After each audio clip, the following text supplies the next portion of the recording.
శ్రీ సత్యసాయి జిల్లా సోమందేపల్లిలో యువకులపై దాడి జరిగింది. పుట్టయ్య కాంప్లెక్స్ వద్ద కూర్చున్న కొంతమంది యువకులపై మరో బ్యాచ్ దాడికి పాల్పడ్డారు. సీసీటీవీ ఫుటేజ్లో దాడి జరుగుతున్న దృశ్యాలు రికార్డయ్యాయి.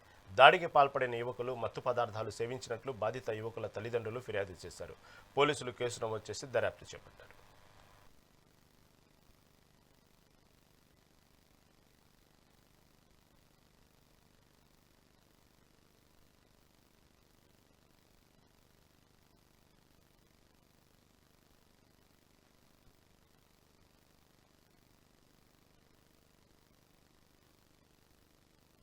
మేము అక్కడ పుట్టయ్య కాంప్లెక్స్ దగ్గర అప్పుడే వచ్చి కూర్చున్నాం. అంతకుముందే ఒక 8 మంది అక్కడ ఉన్నారు.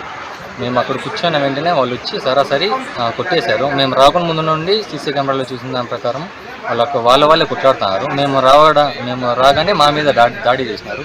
చేతులతోనే కొట్టినారు. ఎందుకు కొట్టినారని అడుగుతున్నా కూడా కొట్టినారు. ఎందుకు కొట్టినారో తెలియదు. మాకు జేబీ అనే ఒక పిల్లని పేరు తెలుసు, ఇంకా మిగతా వారి పేరు తెలియదు. ఇద్దరే కొట్టినది ఇద్దరు, మొత్తం అంతా ముగ్గురున్నారు కొట్టిన వాళ్ళు. అక్కడ గ్యాంగ్ అంతా 8 మంది ఉన్నారు. నేను ఎంబీఏ చదువుతున్నాను. కంప్లైంట్ పోలీస్ స్టేషన్కి కంప్లైంట్ ఇవ్వడానికి.